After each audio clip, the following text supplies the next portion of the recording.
Thank you guys so much for coming in today and taking time out of your very busy schedule to have a meeting with me to go over just some information we've gathered about Fred throughout the year and what our plan is moving forward for him.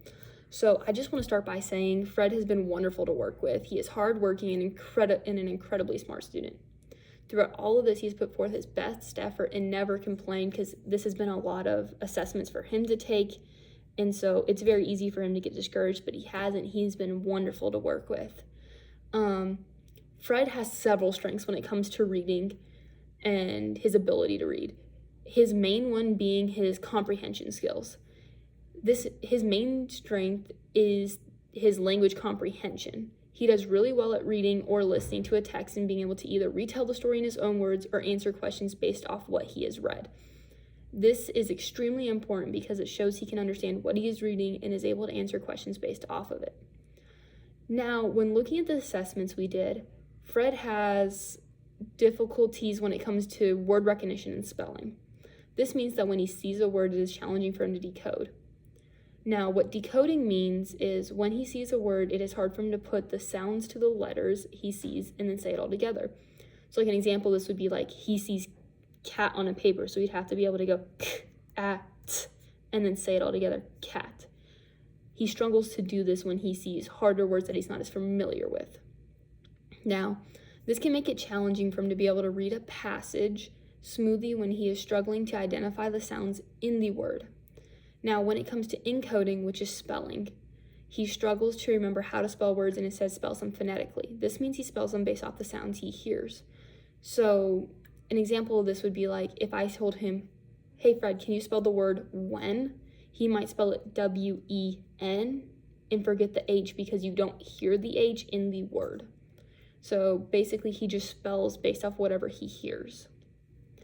So he has great strengths, but some areas we'd like to work on. Do you guys have any questions about those strengths and weaknesses before we move into the assessments and the data we have gathered on Fred? No, not right now? Okay, so we're gonna go ahead and jump into the assessment data.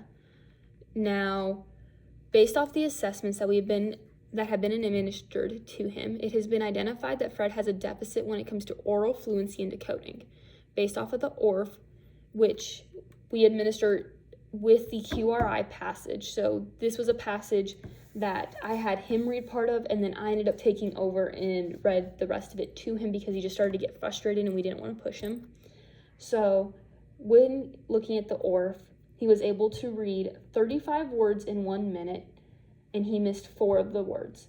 So the 4 words he missed was eagerly, waiting, celebrate, and without, which means his ORF score would be 31 words correct in a minute, which would put him in the 10th percentile for all 3rd graders because he got under 40 words correct in a minute.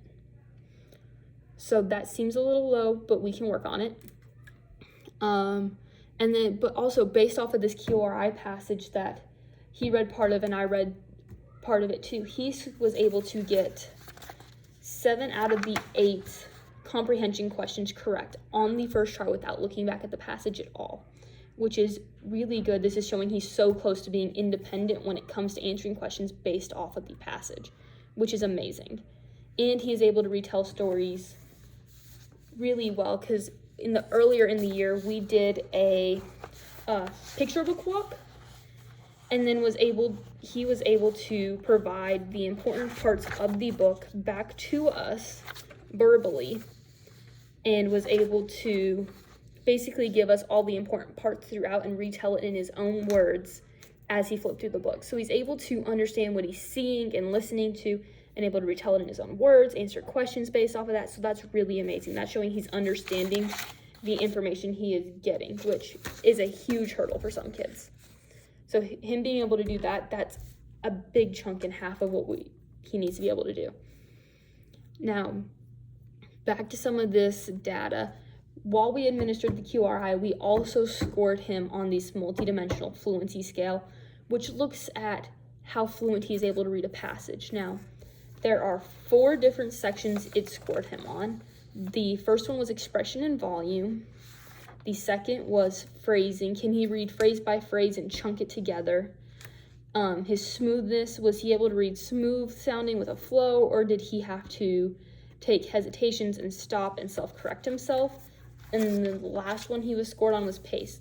Does he read at a moderate pace? Does he read fast? Is he a smooth reader? Some of those.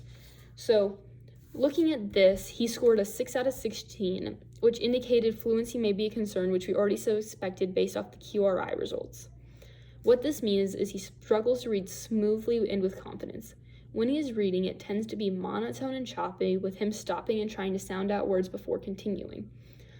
Now, this shows that he struggles with fluency, but most of his fluency concerns are based off of his struggles with decoding. So our belief is, as we work with the decoding and getting him more proficient at decoding, he will be able to read more fluently because he will have more confidence in being able to see words, break them down, and then say them. So this will come with time as we work on his decoding. Now, with his concerns regarding the spelling, we did administer a spelling inventory in which I gave him 14 words to spell, and he was able to spell 2 of them correctly. Based off how he spelled several words, we can see that he struggles with blends and when to use a short vowel versus long vowel.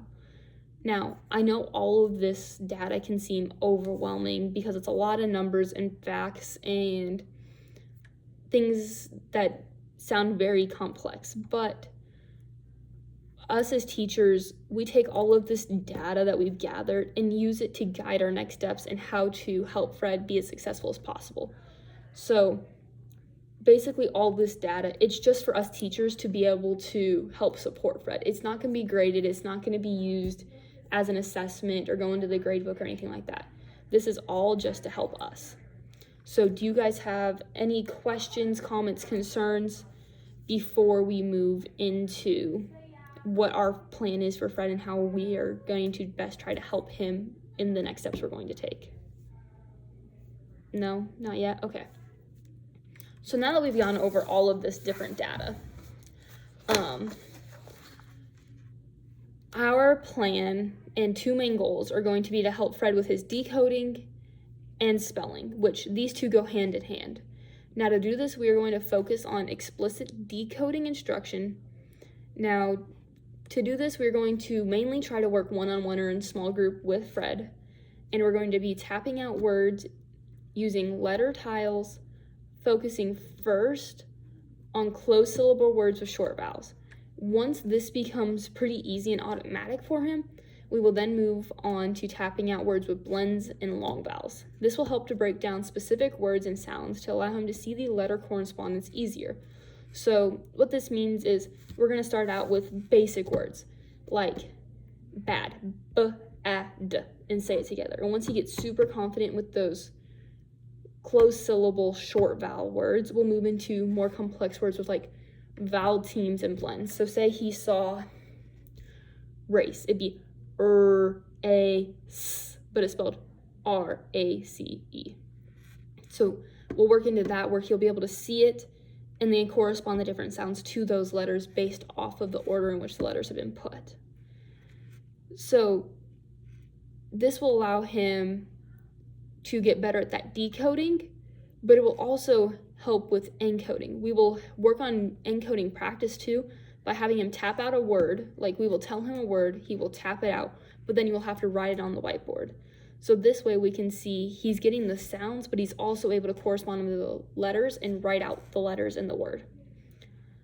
And then if he makes a mistake or messes up, we will just correct it and keep moving on. Overall, our main goal as Fred's teachers is to get him up to a place where he can confidently decode any word when he comes across, when he is either reading or listening, and get him to a point where he can hear a word, tap it out, and then be able to write it correctly. Now, I know that is a lot to go over and take in, and we are almost done. We're just going to quickly go over a few family literacy resources that if you guys have time, you can work on at home. This will just help Fred get more practice outside of school, and this might just help reinforce some of the skills we're doing inside the classroom. So some activities y'all could do outside of school to help would be mainly just read together with Fred, and if he gets stuck on a word, help him break it down into its sounds, decode it, and then continue reading. This just gives him more practice with that decoding and fluency outside of just what we do inside the classroom. And that way he gets to read more books he's interested in versus just the HMH books we use within our curriculum. So I know Fred said on his reading interest survey, which I have, that he loves reading about dually trucks and likes Fly Guy and Dr. Seuss. So maybe reading some of those books could help him get him interested in reading, but also make it more fun for him to practice his fluency in decoding.